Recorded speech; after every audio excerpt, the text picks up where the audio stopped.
I'm going to read just because this is a neat little neutral remembrance from Steve's nephew.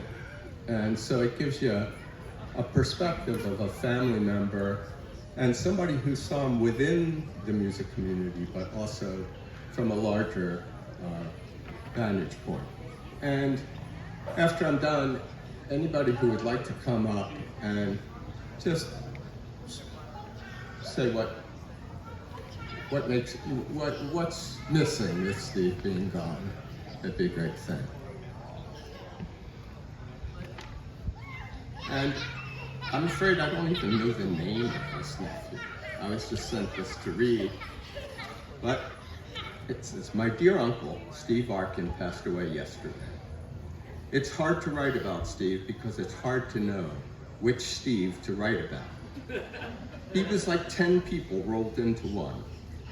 A banjo virtuoso with a talent broad and deep, an expert on art, design, and architecture who could monologue about William Morris or Green and Green for hours on end. A world-class teller of shaggy dog stories who took an almost sadistic glee in delivering a coup de grace like, 'It's a knick-knack, Patty Black, give the dog a loan.' A thoughtful gift giver, a wine snob, almost certainly the only publishing executive ever to play Cotton Eye Joe at the Frankfurt Book Fair. A laugher of laughs that sparked his eyes and shook his face and lasted long enough for him to turn his head, bird-like, a dozen times to make eye contact with every person in the room before stopping.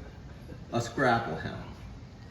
A pen and ink artist, a devotee of old houses, a husband who reveled in his wife's talent and seemed to actually get just how lucky he was to be with her.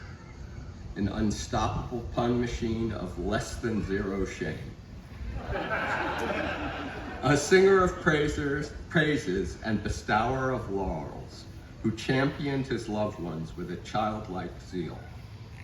A total klutz. A father who beamed at his kids from the moment they entered a room to the minute they left. Almost certainly the only former member of Belmont Rose Bluegrass Boys to vote for Eugene McCarthy. An occasional grader of nerves. A late-in-life improbable hiker, a poly-enthusiast whose eyebrows could seem perpetually raised in enjoyment, an uncle who will be missed every day. There was, though, a unifying thread to all these disparate Steves, one that made them seem less contradictory than they might in someone less fully himself. A thread that was most evident, is still most evident in his playing, his masterful, soulful playing. Steve played like someone with nothing to prove. It's not that he was above, showing people what he's capable of doing with a banjo. It's always that he did it in the service of the song, because the thing that kept him together, the unifying force that animated his playing and his life, was love. The kind of love you have for a child whose self-realization you gladly serve with all your imagination. When he played, he made an event, not of his own virtuosity, but of the song's beauty. Steve loved what he loved. Family gatherings, wine, Walden Pond, Lewis Carroll, antique sofas, Martin guitars, medieval tapestries, the Alan Lomax tapes, MC Escher, New England, Enoch banjos, Kyle Creed banjos, Mike Ramsey banjos, talking about banjos, designing banjos, playing banjos. His dear friends in the old-time music scene, his kids, his sisters, his nephews and nieces, his wife Kathy. The song he was playing. Steve's legacy is love. Ask any of one of us, we'll tell you. So it's nice. And I'd love to have somebody be first here, okay? No, Oh. I just want to his name. Oh. Tony will come up with his name. But would anyone like to to have a little Steve story? It's Peter Birkenhead was the writer of that, Steve's nephew. Friends at Musicalia in Rockbridge. I'd gotten confident in my banjo playing to where I could sit in with good fiddlers and pick up tunes I didn't already know. So late one night at Clifftop, I was talking to my friend Parrish while we listened to a nearby as of yet unseen jam with several fiddles and a terrific banjo player. At some point, the banjo dropped out of the session, so I popped my head around, you can picture Dan doing that, sideways, and asked if I could join, and was welcomed by Kathy, who I also knew a little, along with Rusty, Nancy, and others that I didn't know at the time. I was in musical heaven. Shortly into the first tune, Steve popped his head around a tree to see who had stepped into his banjo spot, saw me, and said, "Oh, you're okay." He waved an all is well wave at me and disappeared. And it was then that I knew I had truly made it. I will miss these zany interactions with Steve and miss hearing him play. Steve, which is never sacrifice rhythm on the altar of melody. Amen. And the other thing I think, Steve played me a recording of a session he had when he was in college. And it included Tony Rice and David Grisman and all these really hotshot bluegrass people. And over the years that I've known Steve, I've heard him play three-finger banjo, but he was out of practice. It sounded okay. But on this recording, it sounded fantastic. And apparently somebody's gonna put it out. But so he was playing it for me. And Kathy was standing next to me as he's playing this recording. She says, "Now that kind of banjo playing, that sounds like somebody took a handful of marbles and threw them in a dryer."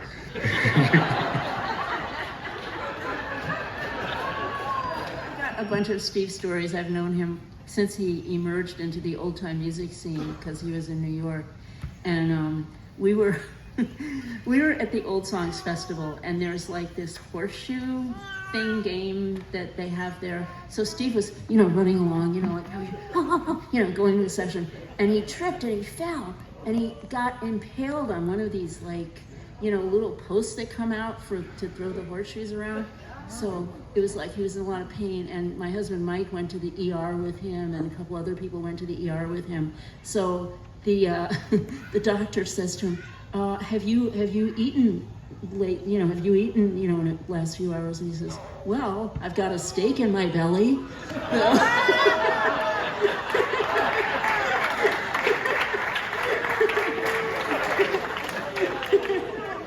A couple of So, this was typical. He was so quick and he was so funny. And he was I remember in May of 2001, he had this birthday party in his gorgeous place in Brooklyn. He had a brownstone. He had tons of antiques, really valuable antiques, like antique Ming vases or whatever the hell else they were. I don't know, but they were really beautiful. And there was tons of them all over the place. So he said I could bring my puppy to his party. So, and he loved dogs. I brought Shady Grove, who was at that point 3 months old, and and he was so happy to see her, and he held her, and and he didn't worry about. He didn't say, "Oh, keep her away from the antiques." And of course, I kept her away from the antiques mostly.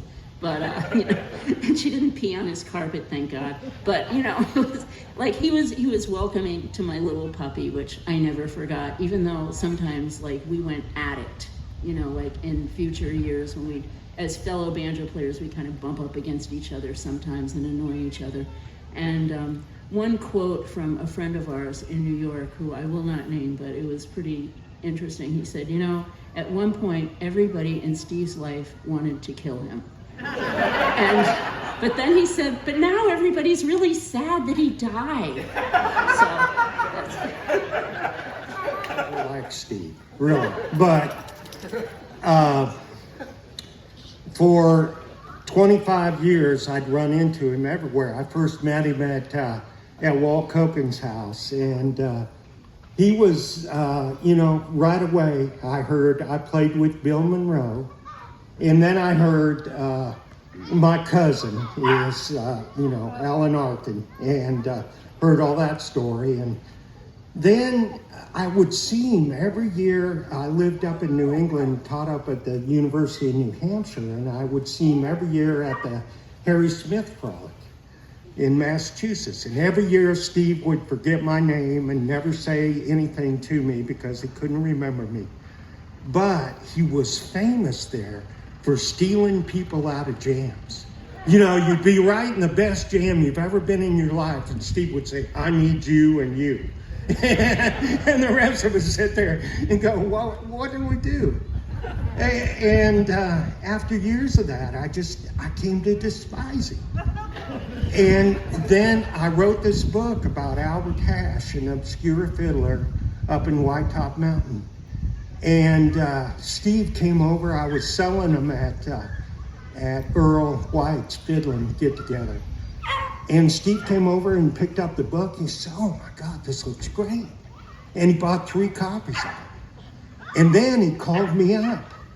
And he said, "I read that book. It was the best damn book I've ever read." You know, and Steve was in the book business for years, and I was just blown away. I was so humbled. And the last jam I had at Cliff Top this year was with Steve. And it just broke my heart to find out he was gone. You know, I was just found a new friend. So, anyway. Remember this, something I read on Facebook probably, but somebody's definition of love was someone you would die for that you also would like to kill.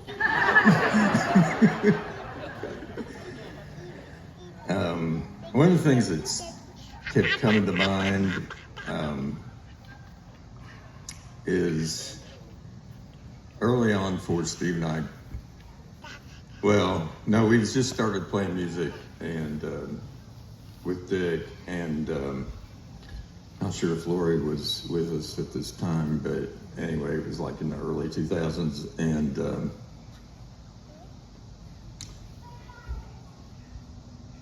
Dick and I were like at Mount Airy just hanging out, and Kathy came along, and we were talking about Steve, relating, you know, what Steve's all about, and then Kathy got this big smile on her face, and she says, "You just can't stay mad at that guy."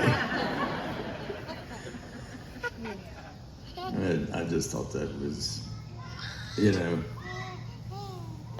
it's your last memory of someone that hangs on, and if you're mad at somebody, you can stay that way for a long time. But Steve kept popping that bubble, you know, he'd come back in with a joke or something and make you smile, and just off to the races again. So, and I'll also just kind of credit Steve with making my fiddling come alive. I'd never really that motivated. I mean, when I first started playing, I was like really serious, but I just real distractible, and I don't play consistently. But he wanted us to play and have this band, and it just sort of forced me to up my game. And I'm not sure I would have ever recorded if it hadn't been for him. So it's a pretty big deal to me. So anyway, that's all I'll say.